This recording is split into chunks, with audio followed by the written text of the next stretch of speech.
Okay, we're live. So let's see what this button does.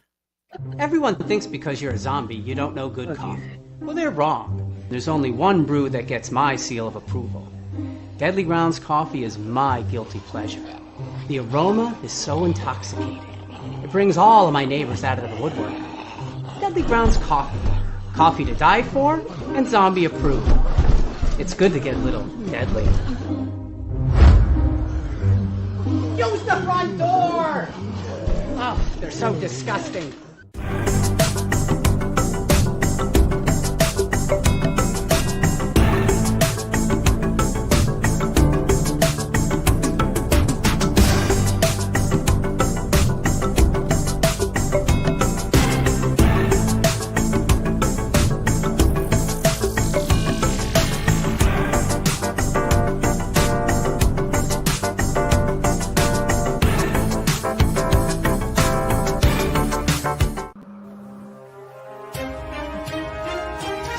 The Dorkening and all affiliated shows are not intended for anyone under the age of 18. The following may contain discussions or scenes that have adult situations, graphic violence, nudity, strong sexual content, and graphic language. This show is intended for mature audiences only. Viewer discretion is advised.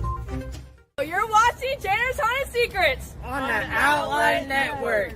What they say. Dun, dun, dun.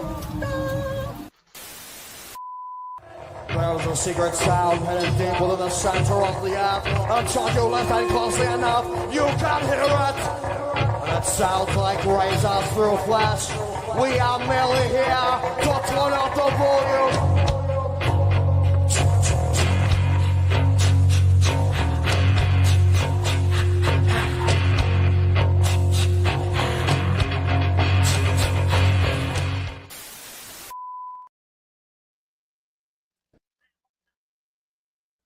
This is Maximus Christian Bryant with the Ohio Haunters Association, president, and you are watching Chainer's Haunted Secrets on the Owl Light Network.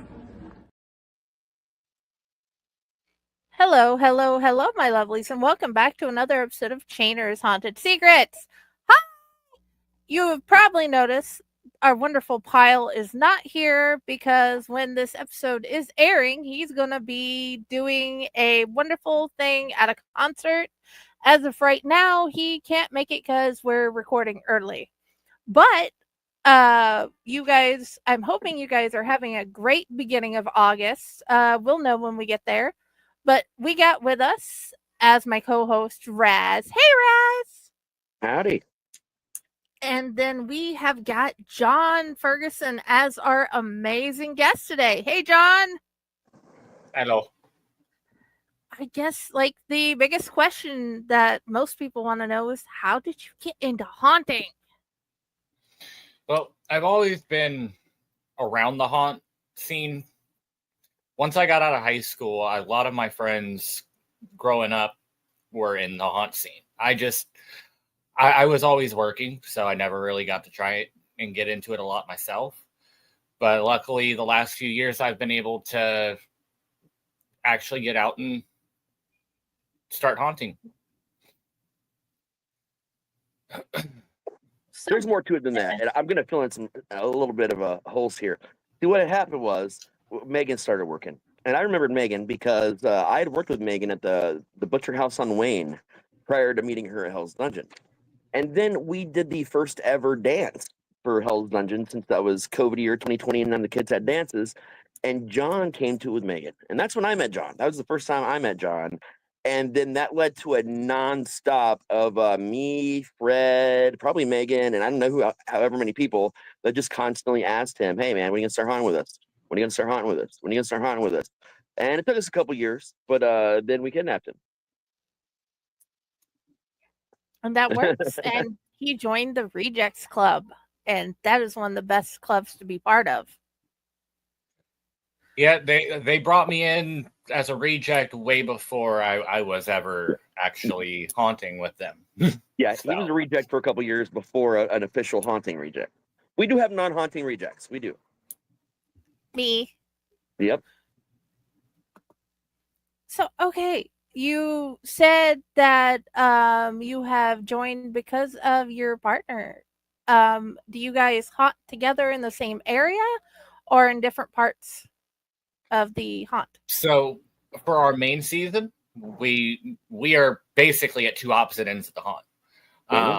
But we got a few chances to work together. We would like more, but somebody doesn't like for us to work together because that he just can't find nobody to fill their spot when I'm not there. So yeah. But we do have. I've made some new accommodations though with the special events and worked some things out. We're getting some more people, so I can let you guys work together more often during our off season. I wish I would. I wish I was able to find some of the photos from our Valentine's event when I pulled my partner out of a giant hat. Yep, that was fun. That was 420. No, that was our 420 Easter. It was event, the coffin and Valentine's Day. Yeah. She kicked me into a coffin for Valentine's Day. I wish we'd have thought and talked to Jordan ahead of time because he has all those pictures. I completely keep forgetting to get them from him for the site. Yeah, I had some of them, but not the ones that really matter. And unfortunately, I don't have his thing to ask him.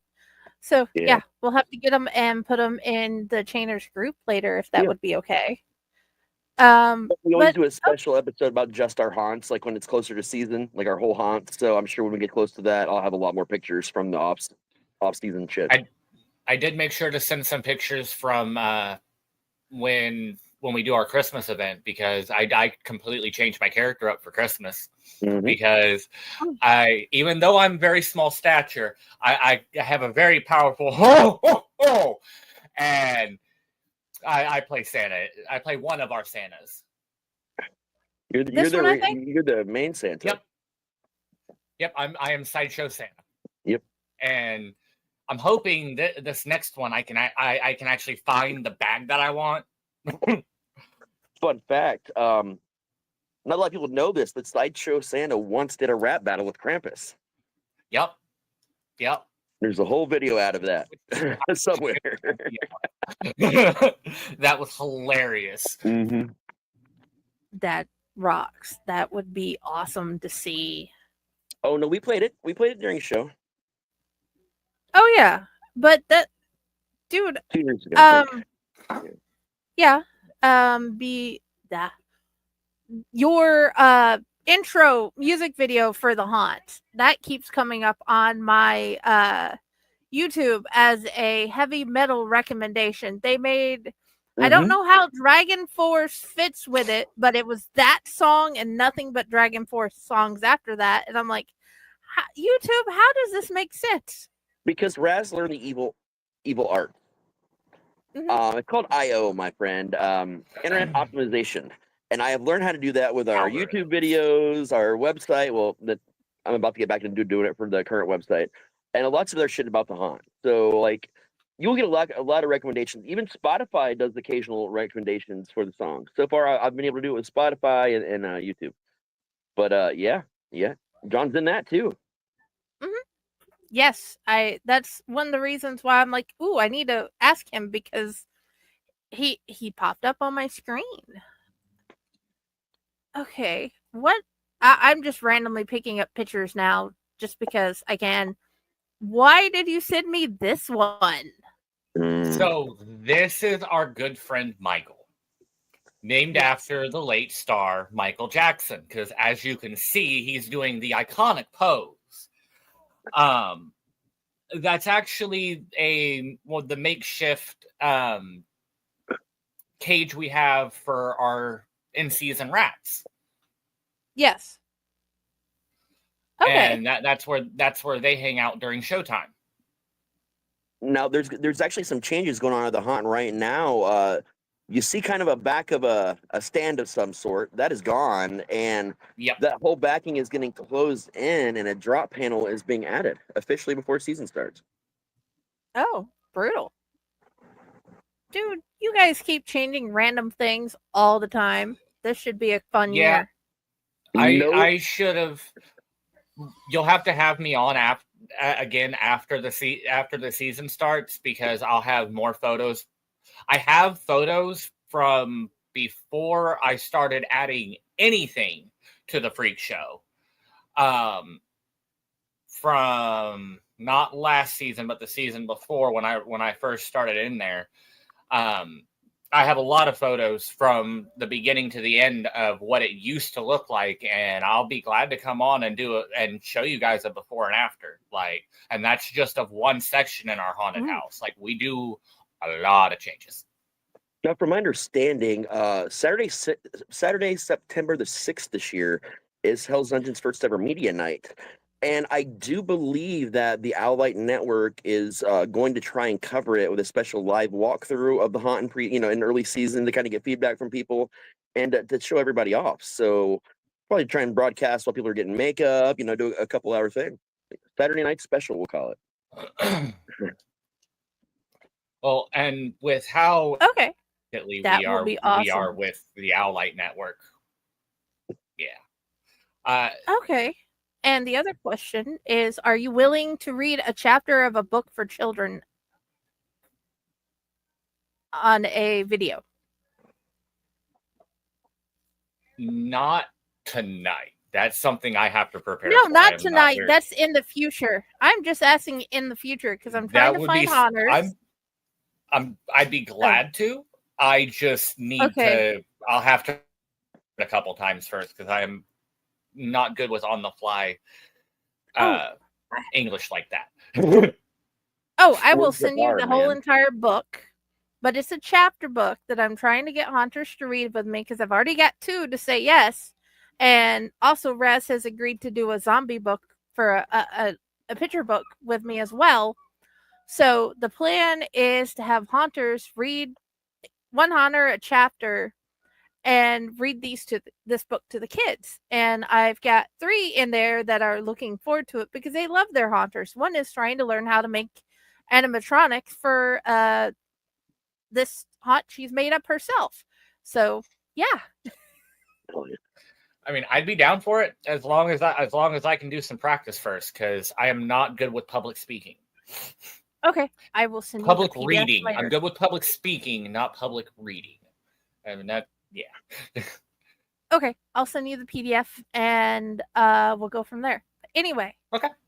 As we continue, there's this. Yes. Yes. I made sure to use my favorite one. I love that picture. Because that was a fun night. This is what used to be my group of haunters year 1. Well, my first year working with Hell's Dungeon. You see our bearded lady in the back next to Raz, our in-house demon, our half cat, and what was the murderous man bunny. And then you have the thing that I am licking. That would be Ziggy. We call that the Galactus version of Ziggy. Yes. We're hoping we can get final form Ziggy this season. Yes. That would be so cool. I'm not looking forward to it because it's going to be done really well, and I really don't like spiders. No, even though I'm like part of like where the whole idea is turned into, I'm terrified of it. Like I've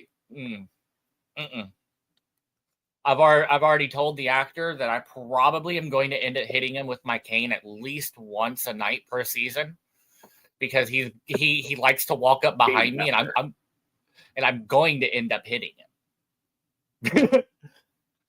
Dude, it's going to be even more intense in tight space with him now. Like, his scare now is a lot tighter than it was. Oh, that sounds cool. We got new furniture rolling in soon, too. That rocks. Was there anything else you wanted to say about the Santa picture? That's a different one. The different one? I think this is the same one I pulled up earlier. No, I'm pretty sure this is a different sideshow Santa. This is the one from this recent year. Okay, The this the is Christmas that we did what I this year. have. Okay. I'm sorry, I Yeah, could have sworn there was a different one before. Hold on, Okay. because I can see what I sent. I'm not exactly sure. All I did to this one was cut it down where the black sides were off, and it's Oh, just the gotcha. base picture. Yeah. Okay, so okay, it's the wide angle version. This is the one from this recent Christmas ad. Yeah, that's from this season. The one with me and Megan is the one from first season, Jenny. Yeah. Okay. He's actually you can't see it in this angle, but he's actually holding the Necronomicon. Yes. That is cool. I love that. Okay. What about this one? Yeah. This one was from my first try at doing the sideshow Santa. That's my partner next to me there. She was a very big help with it, because without her, I probably wouldn't have made it through the night. that first go around, because I did way too much that first season of Santa. Yeah, you really did, man. I didn't have a voice for 2 whole weeks after that one, because I went way overboard. That's one of them things where you got to remember, as a haunter, even when you're doing special events, you got to treat your body better than when you do during the season, because during the season you're conditioned for it, but off season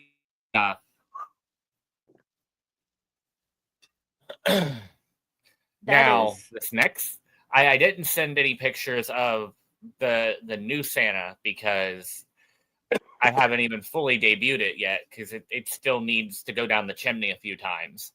But I do have a better beard coming for this next Christmas event. That's going to be so cool. Yes. This is me experimenting outside of my freak show. They let me out for a night and I went crazy. This was, I think, only like the second or third time I got to actually work with Megan, Raz. Wasn't it? Yep. Yeah. We did our chaos event, and for whatever reason, Raz thought it was a good idea to put his 3 main focal points of the haunt during the main season together in one room. Well, luckily, a short list of other people actually stepped up as focal points that year, which made that possible, my friend. Yes. It was really funny, because I got to work with the actor that played our Rufus for the longest time, and I'm really surprised that we didn't break any walls. You did crack a couple things in there we had to fix afterwards, but nothing too bad. Yeah, but I'm really surprised I didn't go through a wall. Yeah. Because you guys have the real ish walls over there. Yeah. He was a big boy, and I'm not, and we use that to our advantage. That is fun. Yes. The Knighting of the Nutcracker. This was this last year. Blah, blah, blah. English is hard. This last Christmas event, when we officially knighted our Nutcracker into being a Nutcracker, because he wasn't knighted. Like, how could you be a Nutcracker when you're not knighted by some kind of polar royalty? This is true. That is awesome. That is beautiful. And I love this one. This is the one I put as the main picture up front. This is one of my favorites. Yeah. This is one of my favorites. It's been one of my main photos for a while. That one and the other one I sent you with my female rat. This, or is it this one? No, that one, yeah. Fat girl. That's my other favorite one, because my little girl there, she is so photogenic. She really is. Anytime the camera people come through, she loves them. She eats it up. I should have sent the one, but I wasn't sure if they would be okay with it. That the people that came through for the 420 event. Oh yeah. Yeah, I will, because that was another one of my favorite photos with her, because she was right there, right up front in the camera. Okay. Yeah, we love Batgirl, man. We love all the rats, but Batgirl especially. Oh yeah. This was the very first video I was in, year one. My first year. Whew. Okay. Cool. Oh, out of what you've learned as a haunter, what is one thing you want to tell any new haunter starting? Hydrate, hydrate, hydrate. Okay. I've watched too many actors almost fall out because they didn't drink enough water. And remember, if you're drinking an energy drink, for every one energy drink, you need 2 glasses of water. Yep. 2. Okay. Josh is averaging a gallon per energy drink, so I know he's doing well. Well, that's good. That's good. That's This clearing the is kidneys why I out. just split the middle and drink Mountain Dew. Not an energy drink, but it energizes me, and it's got water and orange juice in it. It works. Oh, So, no, it does not at all. Just for the record, it does not at all. No, it doesn't, but as a treat for my kid, it works. It gets her attention going. But anyway, back to this. What is that? Oh, okay. There's a rag on your water bottle. Okay, I was so confused. I'm like, did you put wings on it? I'm lost. Okay. So, what is your favorite thing about your character? Tell us about your character in general. Yeah, tell us about your character. That would be great. Where to begin? So my character starts off with being a half lizard man. What kind of lizard? I'm still working that part out. But I've been transforming over the last few years into a final product that is going to be beautiful. However, my lore comes from our bayou. Half of me was pulled out of the bayou and put back together by a combination of our animal testing department and our voodoo queen. The animal testing put me back together as the monstrosity that I currently am, and Mambo Marie brought me back to life.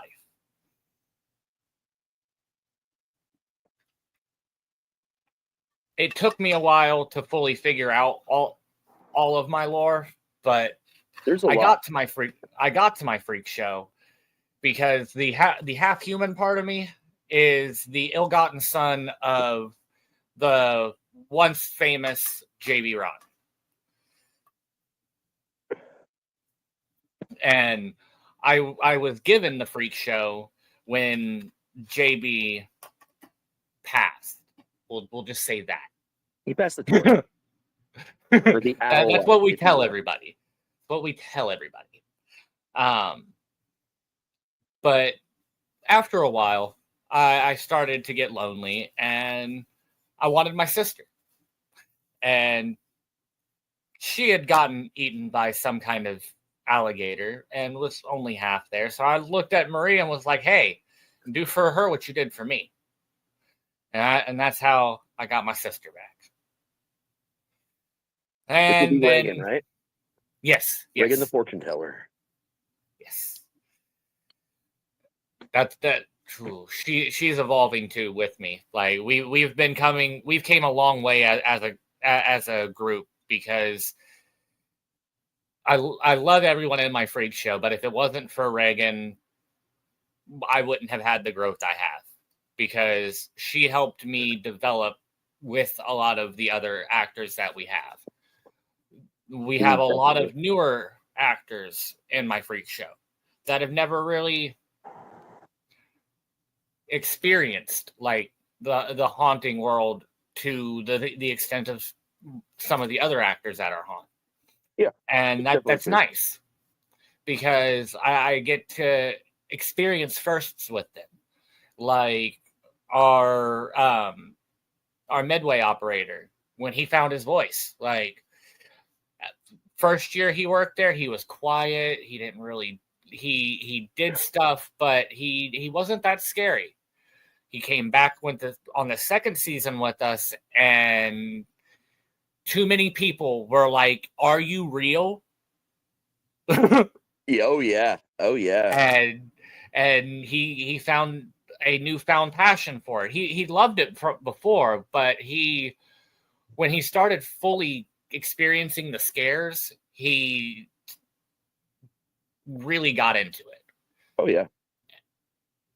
We have another about Evan though. Before you go on, is that Evan's doing an all new character this year that he's really excited about, and costumes already started on the costume, but we have to build the props still. That won't be hard.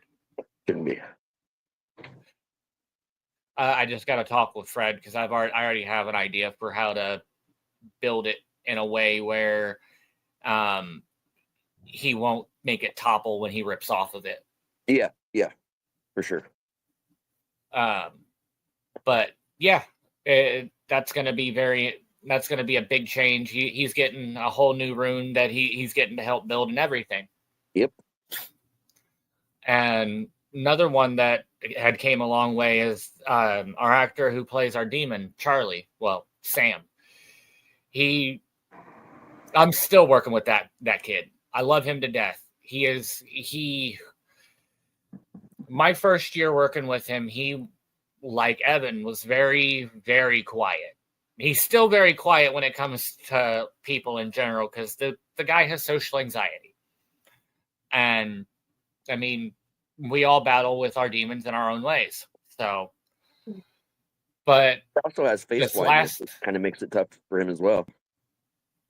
I always forget that. I always forget he's face blind. But when he had to fill in a few times in other places this last season, he stepped into the spotlight and he shined, and that gave me the opportunity to give him his own spotlight.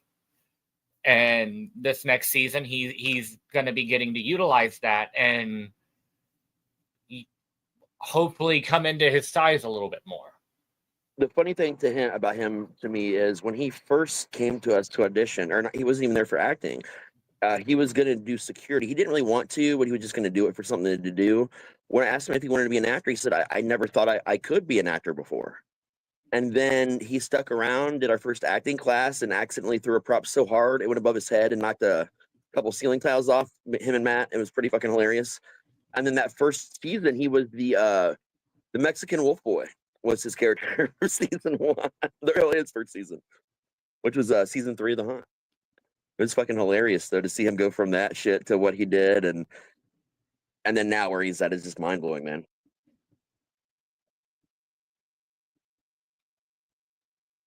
That is really awesome. The lore of the freak show and everybody in it. There's definitely more people. That is one of my favorite things about haunts. The ones who have their thing where they just do scares, and then you have ones that have areas that have lore. And I'm the weirdo that wants to have the book of lore with the haunts. That would be so cool. I'm like, hey, I got this little really special thing from this haunt, and it tells about the characters and their backstories. But it's very hard to find that, because I don't think that is a prevalent thought to make. Surprisingly, it is, because Fred has actually finally been listening and asking about a lot of the lore for different areas of the haunt, different characters.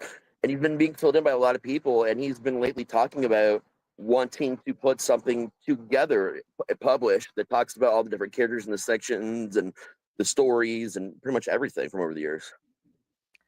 Dude, we can set up a recording room and do that. Have them tell their stories and whatever. Oh yeah. And then we can take the script from that and turn it into the book. But anyway, back to the John. John, your character has come so far and you don't know what reptile you're from, what lizard. But how did you decide lizard?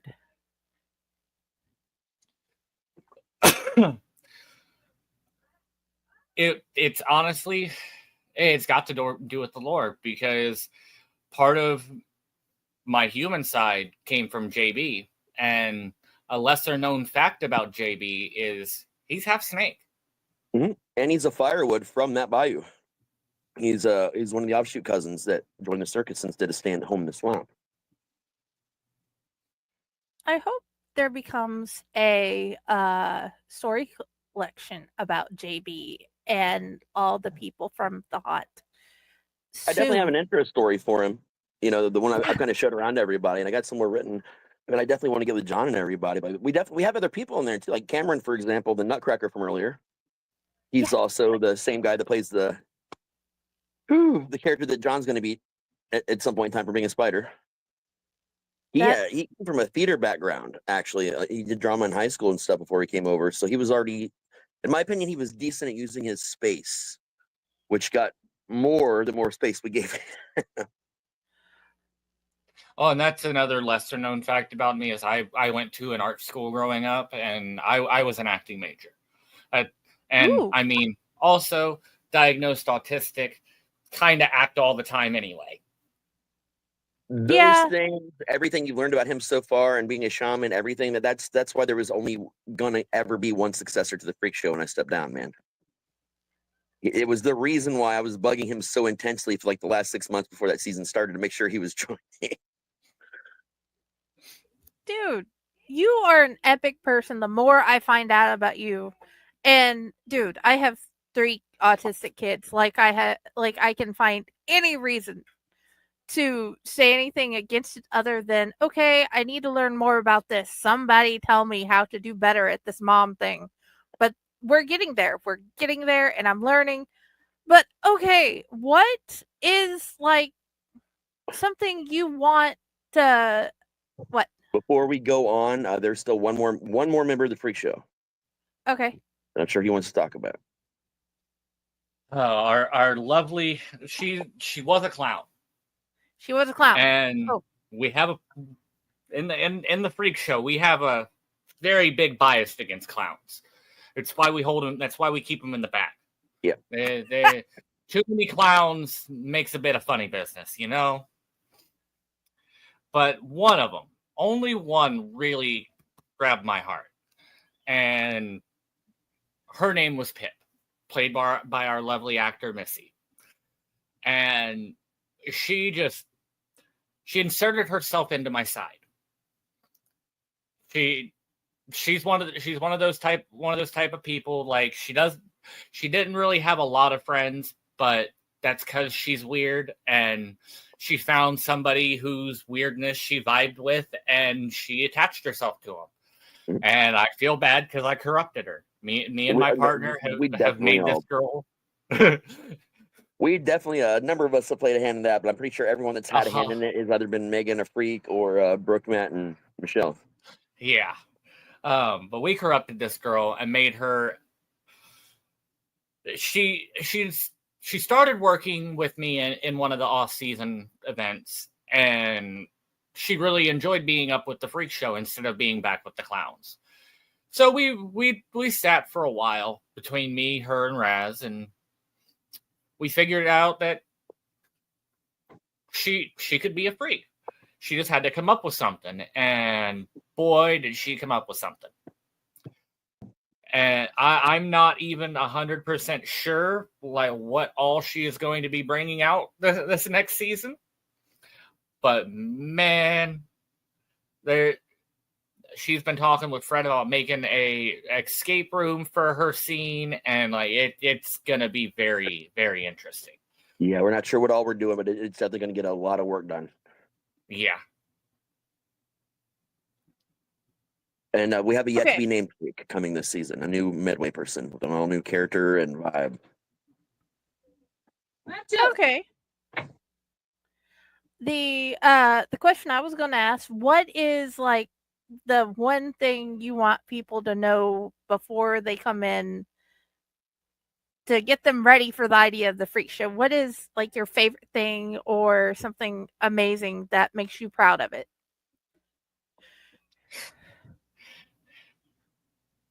I don't even know where to begin because I've done a lot. I've put a lot of work into that freak show, and just not even just the freak show. Like I've had a hand in even building part of our sewer, and just hearing the awe that people have when they first come off of that bridge is just a whole different feeling.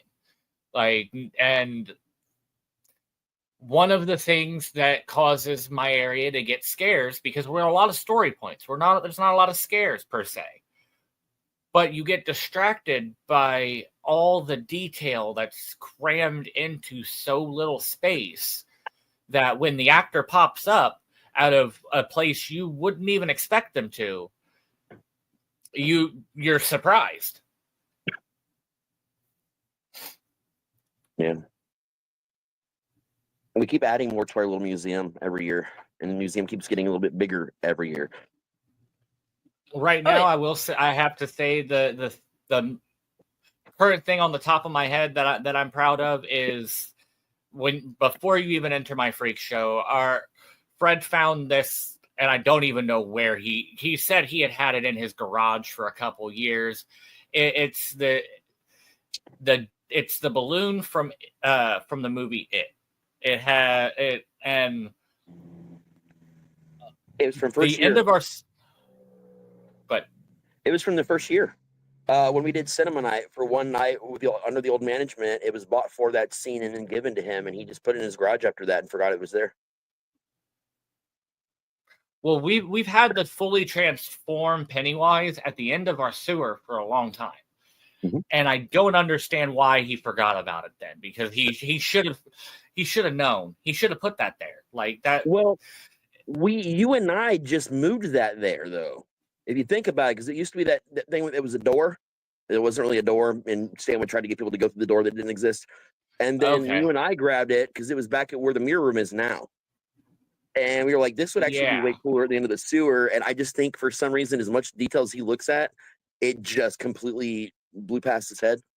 Honestly, I forgot that we had moved it. We were the ones that moved it there. Yep. That was so long ago, and so much stuff has happened since then. Yep. Jesus. It's insane, man. That is like why I was so late asking for the pictures. I'm like, crap, so many things have happened.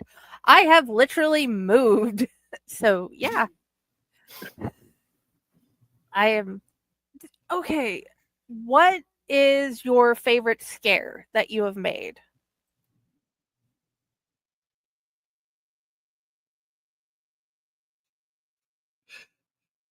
Almost getting hit in the face by our owner. That was a really good one too. Okay, you're gonna have to tell the story. So it was one of the first times that I was working with the girl who's going to be playing our new character, Pandora, Missy. And she would bust out of this one doorway that leads to our stairway to nowhere. And she scared him because for whatever reason, he wasn't expecting her to be there. And I hid in one of my favorite spots right behind my ticket booth. And as he's coming around the corner, I just step in his path. He completely turned around, couldn't even see me. And I tap him on the shoulder, and he turns around, fist balled, like he about laid me out. It was great. Oh yeah. That is awesome. Okay, what has been your favorite thing you've learned about haunting?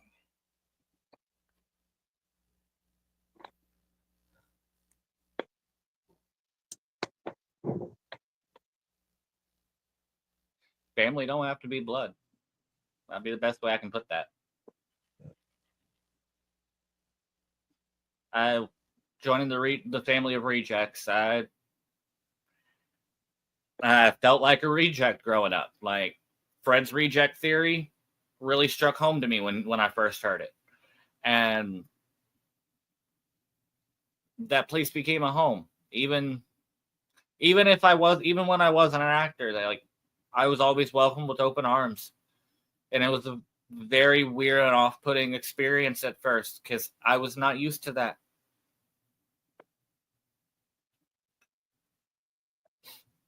I love that because I think with also them, go ahead. with what I've learned about Hell's Dungeon and with the friendship that I've made with Raz and what I've seen from all the haunt actors, it is a beautiful place.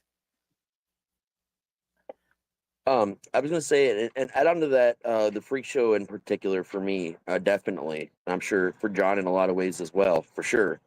Um, you all got your sections. It's not that we have cliques. We don't do cliques at the haunt. You know, we all spend time together, hanging out, doing videos, fixing shit, building things, all equally.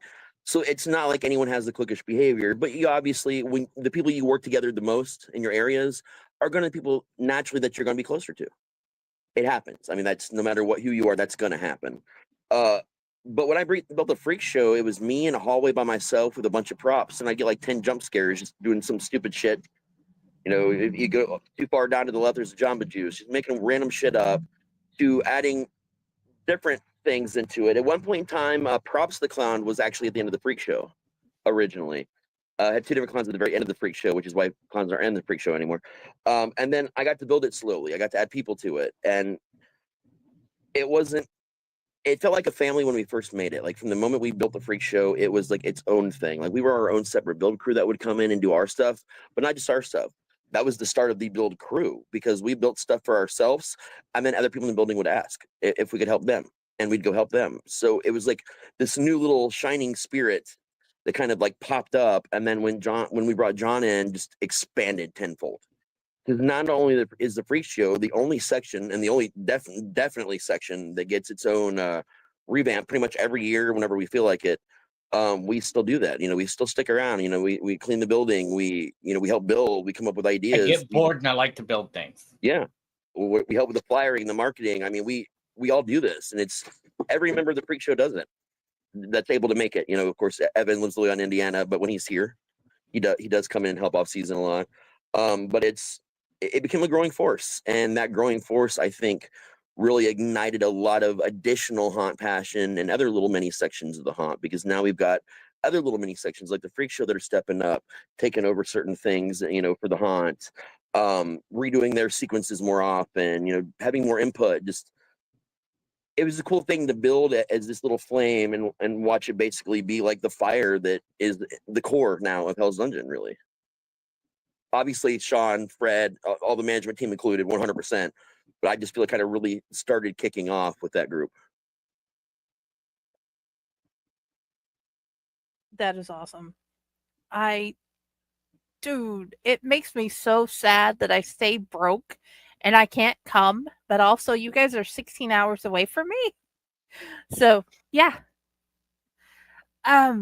Dude, out of the freak show and Hell's Dungeon and the whole entire haunt, why would you say it's the best haunt for you? And why do you want people to come see it? Goes back to that thing I said about family. Because honestly, you're not going to find a place that everyone is going to welcome you the way that Hell's Dungeon does. I hear very frequently from when we have actors that come in and help us with our special events that it's a different environment. Like, because like Raz said, we don't really have cliques. Like, we have our friend groups, yeah, but there's so much overlap that like that doesn't no cliques really form.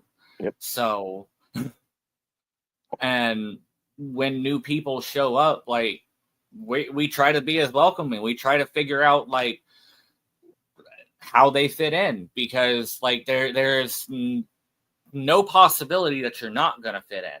And if you don't fit in Hell's Dungeon, you might want to look at yourself in the mirror a little bit. Just saying. But we have one of the most inclusive groups there. Like, I don't even know where to begin. Like, I know we represent more than a dozen religions, pretty much all political sides at some point in time or another. The entire mental spectrum, like literally just about the entire mental spectrum. A lot with physical disability, different geekdoms. I mean, it literally is just such a diverse amount of people, man. Cultures. It's kind of crazy. Oh yeah, it's beautiful. It is one of the most amazing things I've been learning about. The family there and talking to the people, because I have not heard a bad thing about that haunt from anybody working there or anybody who's been there. And I mean, it takes a lot for a growing organization to want to affiliate with somebody small like us. Yeah. And we have a very major affiliate like that's came out and helped us with events, and we've gone and have helped out with some of their stuff. More in the future. And yep.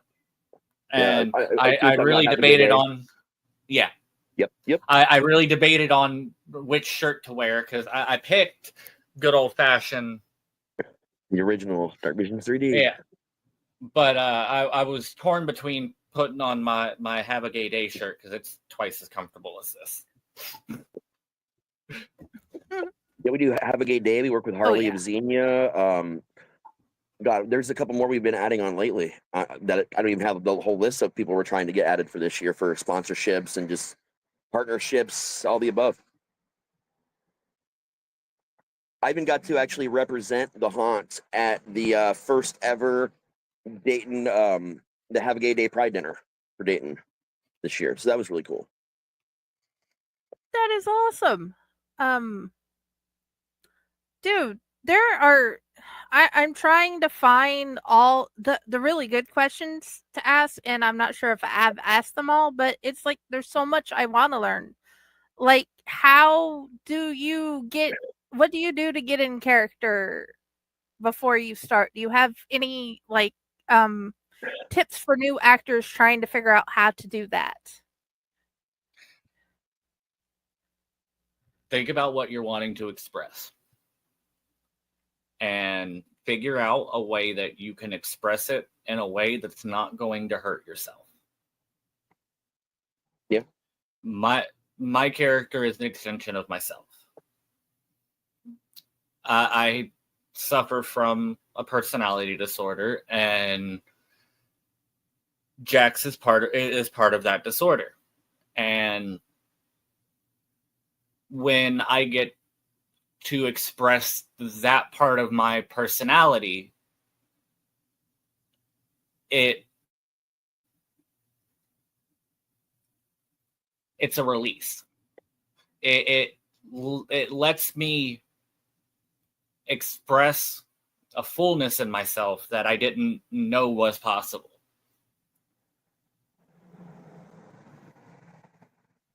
And that's always a really cool question to ask people, how they prepare to get into roles and stuff, because we have a lot of different people at the haunt who do things in entirely different ways, also based on, the decade you started haunting in. There's a lot of old little rituals some of us have. We got, oh my God, who is it this year? Spray paint on their arms. Bill, that's what he used to. He worked at outside haunts. You'd spray paint your arms. Just put red spray paint or whatever spray paint you get, just put it on your arms. It was just a thing people did, man. It's a lot of little stuff like that. When you play a certain character, you'll do something different. Like a couple of people actually got to saw me prepare for JB this year. I popped myself real good in the nose to get the blood. So half the blood is stage blood, half of it's my real blood. And then about halfway through the night, I know John saw me do it at least once in one of our off events. There just wasn't enough, so I popped myself again between groups and just smeared it down and went to it. You should never do that. No, you shouldn't. It's terrible. Don't do that to yourself. It's the only character I've ever done that with. But you'll sometimes characters talk a little bit louder than you, and that's when you know you have to play them less. Yeah, JB is one heck of a guy. He's a bastard. Now, I will say one pre-show ritual that my group has that is slowly expanding through the haunt is we do pre-show stretches. Nothing major, nothing big in yoga stuff. Just your pre-work stretches, and it's it helps. It for real does. I have done experiments with people where 1 week we do our stretches both nights and get ready, and then at the end I'm like, hey, how's everybody feel? It doesn't hurt as bad this week, right? Yeah. Well, the next week we didn't do stretches, and then everybody's bitching about their legs hurt and their backs hurt, and it's like, yeah, them stretches helped, didn't they? And that somehow led to the cult of the Wendigo, where someone was dressed like the Wendigo and everybody was praying to him, but also doing a bunch of stretches, and that lasted for a little bit until it stopped. This year, though, I kind of want the freak show to run that every night for everybody, just in the break room. Well, we'll open up a spot or somewhere outside, somewhere in the building where we can do that, because I think I'd be down to do that. Yeah, that was a really beneficial thing. It's good, not just for physical health, but mental health too, man. Mm-hmm. And also, doing it as a group, people are less afraid to do it. Yep. Exactly. Oh, yeah. What has been I've lost how to say the question, sorry. In preparing for your show every night, what has been the greatest way to teach a mindset?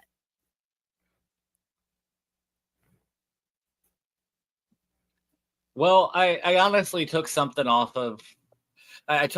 that little things that I had noticed other people doing and kind of threw it all in a pot and mixed it together and started my own little thing. So after we do our pre-show stretches, we do a kind of a chant, and it started off kind of modeled off of Fred's reject chant that he does every night when we wrap up our meetings. And I didn't notice the kind of effect it was taking on everybody till after a couple weeks of doing it. I got bored of doing it because I got tired of repeating the same thing because I didn't think that it was giving an impact. But then I stopped, and everybody was like, why did you stop? And it really confused me because I didn't think that a group chant like that really mattered. But when you really boil it down and think about it, that's one of the reasons why football do it. Why, well, not just football teams, any sports team really does it. There's a unifying feeling in it, I guess. And that really opened my eyes to how the haunt can affect people.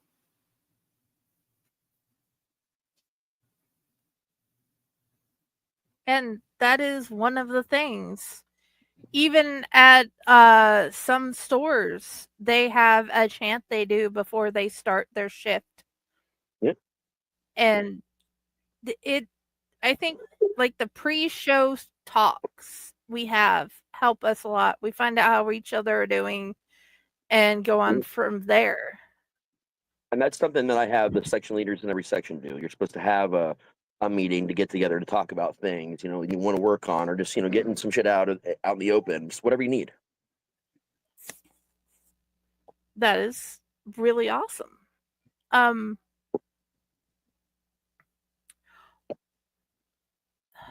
There's so many things. What has been one of the greatest things that you've learned as the leader of your section that you think others should know?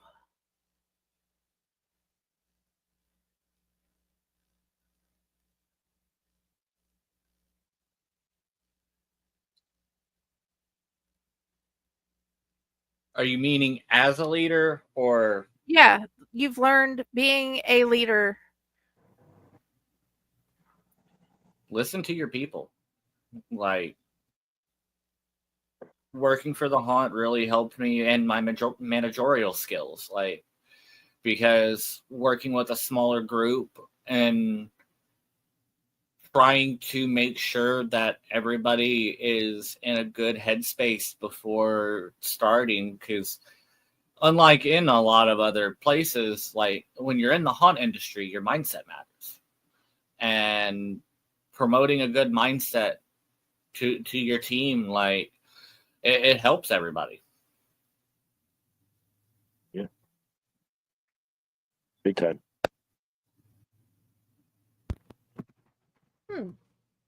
Another thing John does, he probably fights harder, or not fights, but is louder, has a louder voice for his people than other sections do. That's why, things tend not to be forgotten as much in some sections of the haunt. The leaders, the louder voices that brings to the table, that don't just bring it to the table, but they knock on your door with it every day just to remind you, hey, this is going on. Hey, let's do this. I got this handled. I just need you to come look at this. Like, he's on top of it. If he notices these people haven't gotten water yet, he's the first one out there, making sure that the shipment of water gets taken back there. There's so much that he does. Other people do, but just not with the veracity that John does, which is really helpful to management, and it's very helpful to his people. Yeah, I feel bad I haven't been able to bring that veracity lately, but you'll get it back. I will. You got a week and a half, buddy.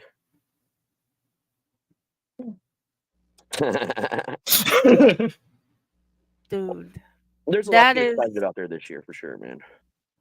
Oh yeah. Were you going to stay for the second half of the show? I can. Alrighty. Because we're getting to the point where we're going to play the mid-show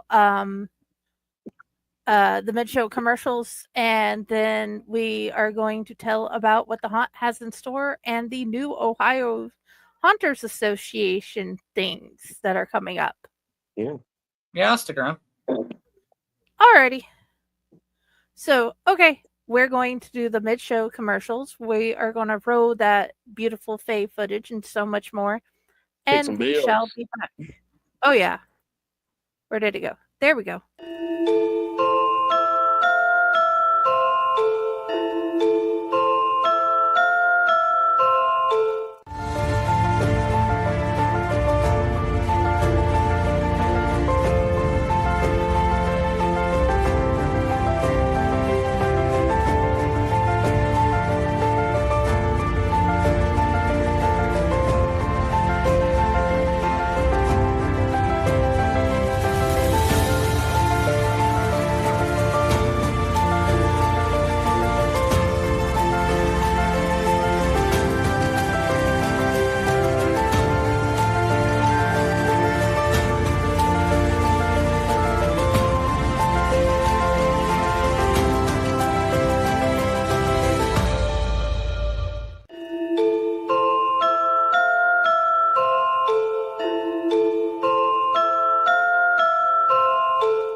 Greetings and shabibans. We are the Retro Reductopus Cephala Podcast, a long-form bi-weekly show that celebrates all the things that made growing up awesome. Yeah, that sounds good, but I don't know what all those words mean. I think what Parasite Steve's trying to say is that on Retro Reductopus, we explore a range of retro goodness business, from toys, video games, and movies, to cartoons, and even snacks and school lunches. Oh. And we do it all with a positive spin, a slew of killer guests, and some very adult language. And you know what else is cool? No. This crazy show is part of the Your King Podcast Network with new episodes every Tentacle Tuesday. What's that? And if waiting 2 weeks for a new episode gives you a sad, know that we drop bonus episodes all the time, like the off-format Crow's Nest and an interview series we call The Brig.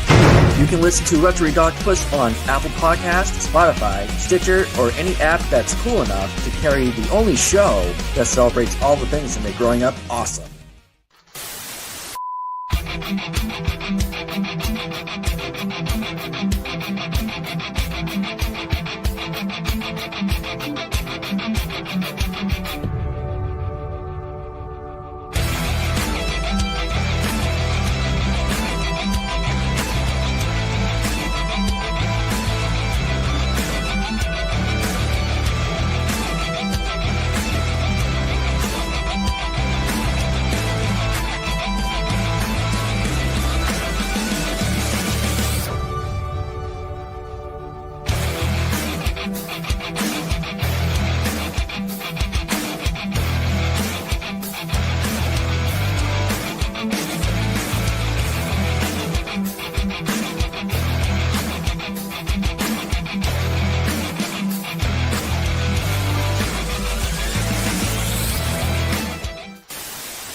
And we're back. So, you know what? Before we move forward, I forgot something important about the tiny person in the living room.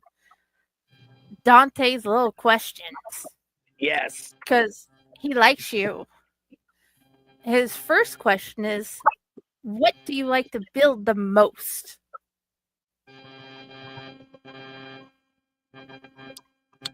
Right now, it's been the steel.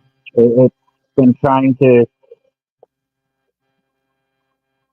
figure out the different kind of materials I want to use on my update to the steel. Okay. Your audio changed somehow, I think, John. Yeah. It might have been because I scooted a little bit farther away.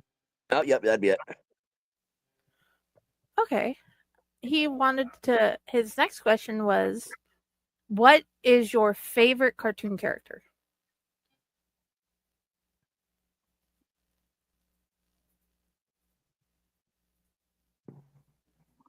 See, you think I would have this one prepared because I got asked this the other night at work. Oh. But your audio is still off, man. It's not the volume, it sounds very muffled. Hold on. Let me see if it's on my side. Yep, it changed. Hold on one second. There we go. Oh, there you go. That's much better. Yeah. Yeah, the mic on my earbud sucks. So I've been using my internal mic on my Chromebook. Yeah. I still have the sound for everything coming into my ear, so I don't get any interference from outside stuff. What was the question again? What is your favorite cartoon character? Courage the Cowardly Dog. That's always a good answer. What is your favorite video games, and do you like Five Nights at Freddy? I did not get too into Five Nights at Freddy's, and that's just because I've known a lot of people who really, really, really like Five Nights at Freddy's and have been obsessed with it, and that usually makes me not want to get into something. Once the hype behind it probably starts to die down, I'll probably get into it. But my favorite video game is Warframe, by far. Okay. For him, he loves to watch like the movie and the gameplay, but he takes the characters and he mixes them with characters from other shows like Paw Patrol or whatever, and makes up his own little stories. So Freddy helps Chase or Sky do things, you know? So he's not as strict as to the storyline. You just have to know who Freddy is and Foxy and all of them and join in on a made up story. So, okay. The next one was, what is your favorite candy?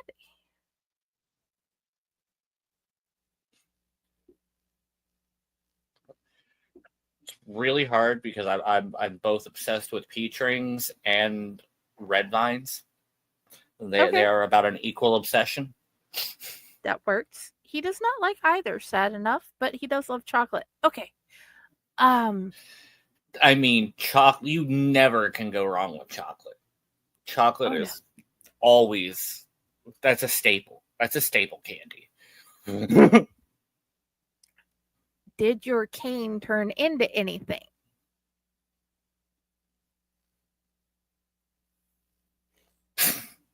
It evolved itself magically. Saw canes turn into swords and things. So he's like, does it turn into a sword or something? And I'm like, I don't know. I'll ask. Listen, there's a whole long ass story about this. It does. It does now. This one does. Well, what happened was I actually had a fucking cane from the 1920s World Fair, and that's the one that I use constantly throughout JB. I could do this motherfucker, and he finally breaks it. He broke the cane. He has pieces of it. He broke it. And I was on vacation in Florida earlier this year, and found him his own very brand new cane. Yeah. Well, so the new cane, my new cane, okay, it does transform. It does transform. But as of right now, this is what it transforms into. Because they didn't put very good glue to mount the blade. Yeah. And I gave it one good hard tap downward, and I heard it go cling, and I'm like, oh, well, that sucks. And at first I thought I genuinely broke it. And then I actually looked at it and was like, oh, it's just not very, very well made. Which, I mean, he didn't pay that much for it. So no, I didn't. And it's gonna be like a $5 fix anyway. And honestly, not having a blade on is probably preferable. Yeah. Well, I'm also trying to figure out a way that I can maybe put a cuff link, or like not a cuff link, but put like a tube in here to make it into a makeshift megaphone itself. Yeah, okay. Before I go buying a megaphone. That could be cool. But I'm bringing a megaphone this year. Nice. Because let a motherfucker talk over me again. Yep. That's okay. It's a big pet peeve by a lot of different haunters across when a customer will come in and just want to talk over you while you're trying to do your scene. Oh yeah. And I have figured out a way around it. Thou rock. I'm going to have a megaphone hidden somewhere in my room. I love it. That will be beautiful. In the past, there's been a lot of funny ways freaks have handled our freaks have handled the people talking too much. JB, I would just start talking louder and faster over them, and if they still kept interrupting me, I would stop, and I would count to 90 in my head while I stood there uncomfortably and stared at them right in the eyes. And after that 90 seconds, I'd be like, well, I got your money. You wasted my time. There's 90 seconds of yours. I just fucking send them right through. Sometimes we would just surround them. I'd hand signal, the freaks would just surround them. We would tighten up. We were like, have walled them in all around. And then we all count to 90 together in our heads. And then we let them go. You guys have come up with some really good ones in the past as well. My personal favorites is when they started, all the freaks just start being super loud. Yeah. That is awesome. And his last one is, who's your favorite superhero? The Flash. Flash. Sorry, I had to do it. Okay, that works. He loves Batman. Okay, so moving forward, what is the what's going on with the haunt this coming season? What are you guys doing What this do you year, want to tell the John? people? Well, we in my freak show alone, we've already built a whole new room that's going to be getting remastered and made for a whole new character. We're going to be trying to get some tenting like material up on the ceiling to make you feel like you're in a tent more. And we've got 2 whole new characters coming. We've got a new intro. Am I missing anything, Raz? All new cabinetry in the museum and additional artifacts are going to be put in this year. Since I get the Jeep back, I'm going to be looking for the hutches that we need that we've been talking about for years now. Also, you didn't know this one. No one knows this yet. Every unique section of the haunt is getting its own brand new logo. It's something that Fred was doing year 1, which is why you had that Dark Visions 3D shirt. So every section is going to get their own, but also with the circus, we're going back to the Jugular Brothers Circus featuring the Outlight Freak Show, the Killer Clown Medway, and Dark Visions 3D. So you're going to have the logo of all the things together, and of course, each of those sections in the circus will get their own individual logo, like all the other sections of the haunt. That's something I just started this week. Now that me and you will also talk about an idea that I hatched in the process of having this interview. So, well, yeah, definitely. Oh, we'll definitely be doing that. What interview helped you come up with new things? Yay! It gave me an idea that I wanted to bounce off of Raz. It would be a little bit of, because we are the Outlight Freak Show, and I plan on keeping that. I plan on also rebuilding the wall that our current logo is on, and I'm going to be putting it behind myself. And when I do so, I was going, if the Outlight Network would like, and if Fred would be down for it, I wouldn't care if y'all stuck a QR code or something when I rebuild the thing, so that people can be like, hey, this is about something. Let's check out this network. Yeah. We can also hide the QR code in the owl. Ooh. Because I plan on rebuilding that logo that you've seen in that one photo of my whole group from my first season there. I plan on rebuilding that, and yes, that I plan on redoing that and making it to where whoever, if something happens to me and I decide to move on from this room, if somebody wants to relocate that sign, they'll be able to. And I also plan on putting more of my tenting up around, so that's going to end up getting covered up, and I want to be able to make it too. Yes, dude. Which please share the graphics with us so we can share them. Yeah, there's a lot that's going to be going on in my freak show this next season. Yeah. Beyond John's, the rest of the circus, there's a couple spots in the circus that are getting some not huge changes, but some changes. We are actually going to be adding a kill sequence in the clown section, a pretty fucked up one. We're beefing that up a little bit, bringing a little bit more horror into the clowns. Then we get to the Dark Vision 3D side of the clowns. The clowns now end in a new clown character born of Twitchy the Clown, who is now Twitchy the Clown Hunter. So that's where the clowns go to die when you get to his room. So we're also bringing Keith Park. It's super excited about him. He's an old school clown of many, many years, just coming out of retirement just for us this year, who's going to be working the front part of Twitchy's scene. So we're super excited about that, man. And then we've redone the finale so many times. We're still adding that even now.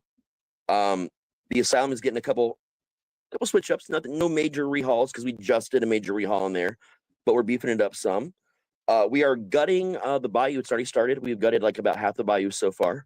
The bayou will now be Crazy Cooter's Cryptid Tour, and he is Cooter Firewood. We are keeping the Firewood name so we can keep all the original legends and lore. Our buddy Ron, actually, here at the network, is going to be playing Crazy Cooter, previously known for Nurse Inya for many years at our Haunt and Others. But he's going to be Crazy Cooter. He's going to have his family of cryptids and mutated firewoods helping out. You're going to walk across Mothman Bridge, meet the Rougarou. There's going to be a simulated boat ride with a shark attack. There's so much going into this tour. And the house portion of what used to be the bayou is now the bed and breakfast, because every tour stop should have some kind of bed and breakfast. So we've been working ideas for that as well. We got the furniture already in place. We have to extend some things along with an all-new spider attack sequence. For Main Street, we just built in the off-season for our events, Props' Party Palace. We moved Props, the animatronic clown, and a bunch of other animatronics into their own pizza arcade. So that's been really cool. We have right now we're calling it Abandoned Spirit Halloween Store, and it's funny, but there's some really good jump scares in there. That's another big thing, and our Undead Nightmare will be permanent. We are reskinning Main Street to exit 666. You'll be guided through by a specialized guide, one of 3, slightly different story each time you come, depending on which guide you get, who will then hand you guns, gel blasters, to be specific, not guns. And then you will be allowed to shoot the zombies and the props as you go through Main Street as a permanent part of our attraction. So it's a lot of changes, man. That has nothing. I'm not gonna tell you all the details of what we're doing with those things. There's so fucking many more of them. But yeah, also we've had more people from other haunts, and with a lot of haunt experience apply this year than any other year in haunt history. That is a huge boon right now. We're getting some decent names. We're very excited about it to add, with our people, so we can all learn from each other. We're extending our learning. We're actually going to start our acting events during the normal part of the season in August, but we're extending through September. So that way, like once a week, every other week, for 2 hours, we'll meet up at the dungeon and kind of go over how things went.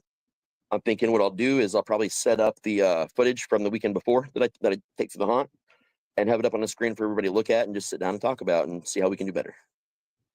There's a lot more learning shit going on. We're about to start makeup classes, actual real makeup classes for the first time ever at the haunt.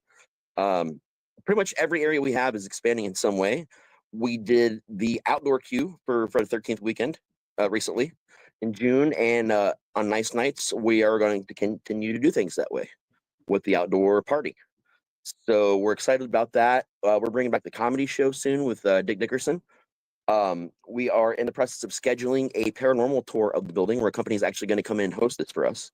That's just a meeting away from being finalized right now. Yeah, there's more I'm forgetting. There's loads more. Our opening night alone, Creepy Crawlers, that one hell of a band, is going to come and play. We've got a wrestling event that night. We got the Dayton Ghostbusters coming out. We have so many things coming out to that. And then the next weekend after that is a big party with Harley in our parking lot. So there's a lot to look forward to, man. A lot to look at this year, more than we've ever done before. And we're doing our first ever media night the Saturday before we've been open, to invite anyone from the news or media or content creators to come in and tour the place and give us their honest feedback before we're officially open for the season.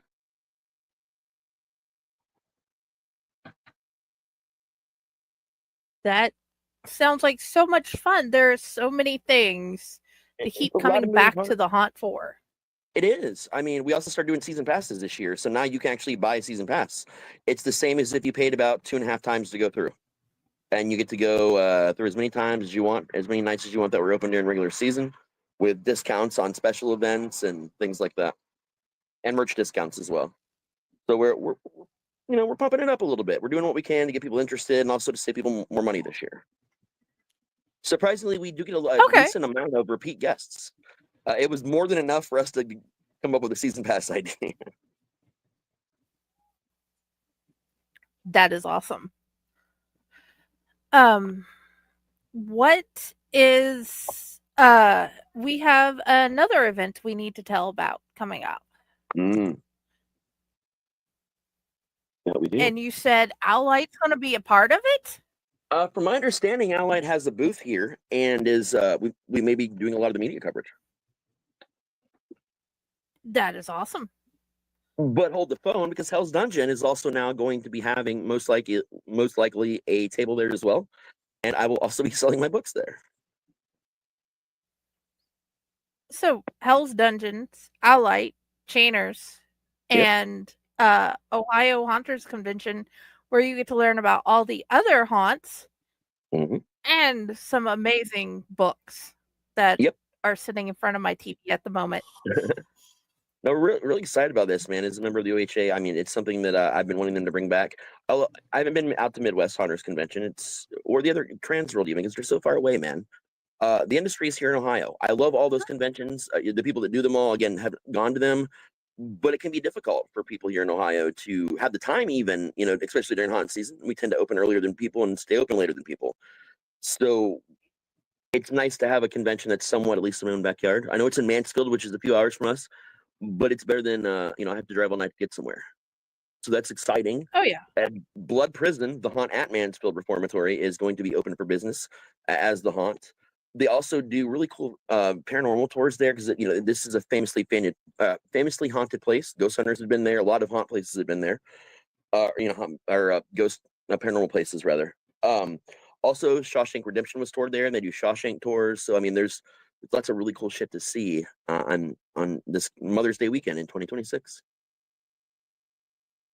Oh yeah, and Pyle told me to make sure I tell you guys about something. Hold on, I'm trying to get it up. There we go.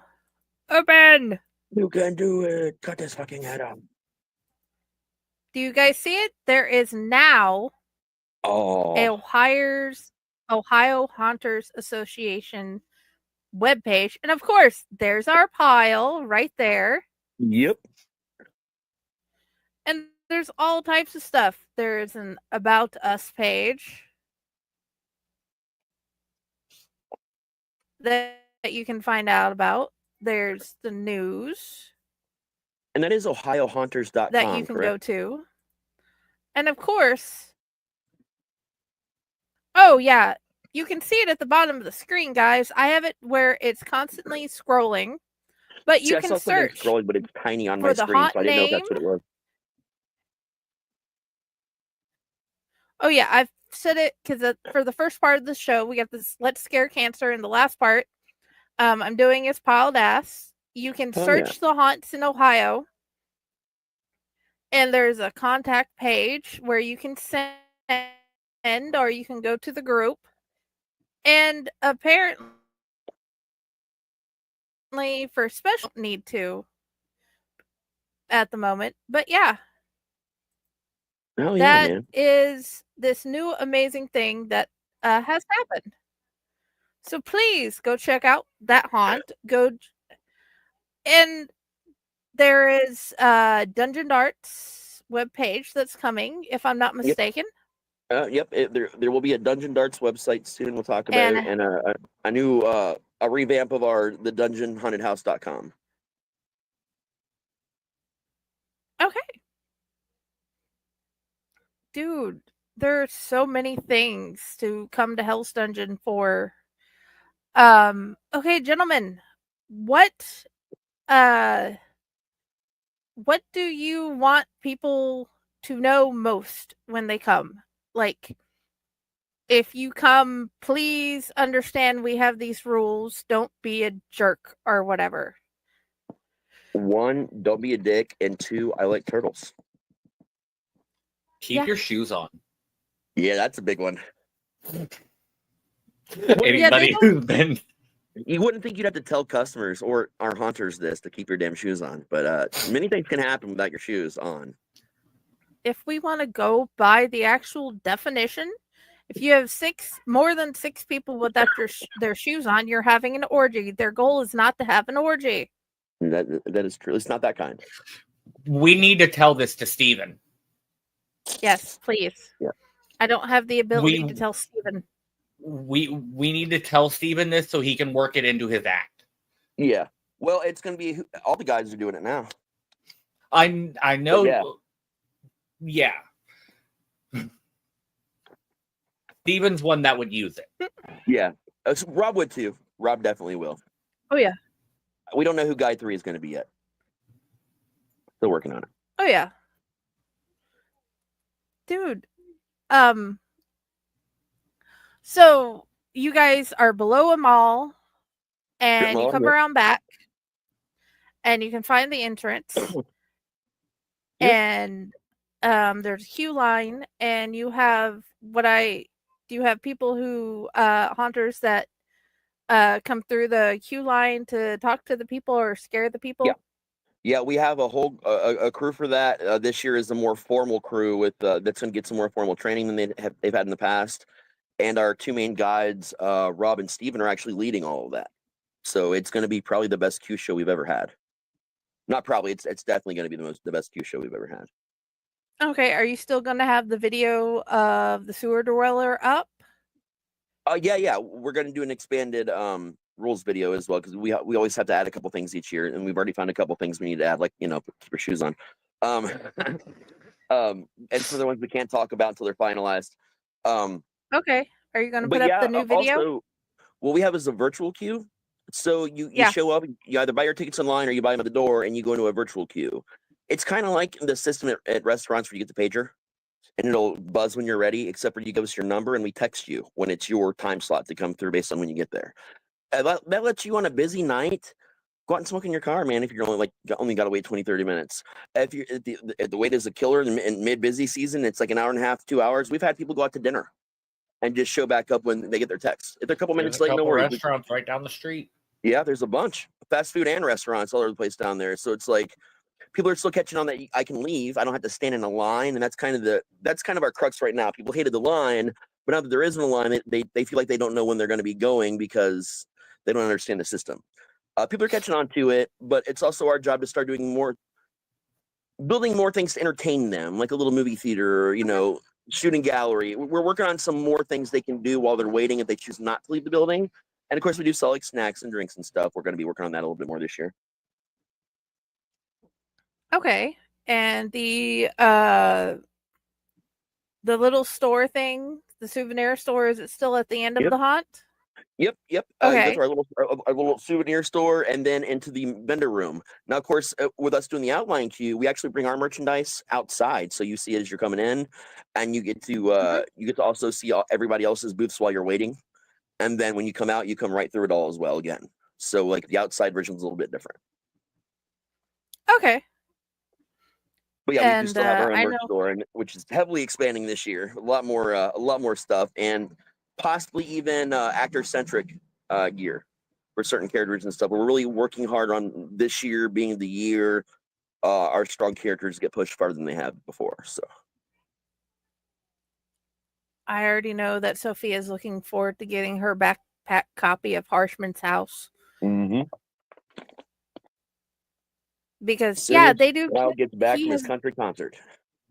Yes, he has done kids' books, and my kids love them. So look for those. Even Dante, the little guy I showed you up front, he made his own Lincoln outfit with a Minecraft sword and a Ninja Turtle, the little mask thing. It was awesome because he can. So I want there was more than just adult books that he sells. And if we're lucky, hopefully in the future we can talk John into writing a story about his character for a future anthology for the Outlight.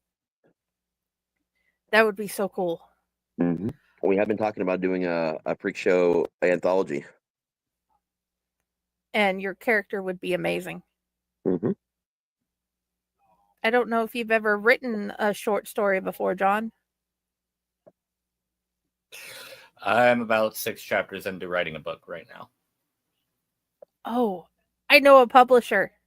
I was going to say I'm going to send him to Patty as soon as he's ready, man.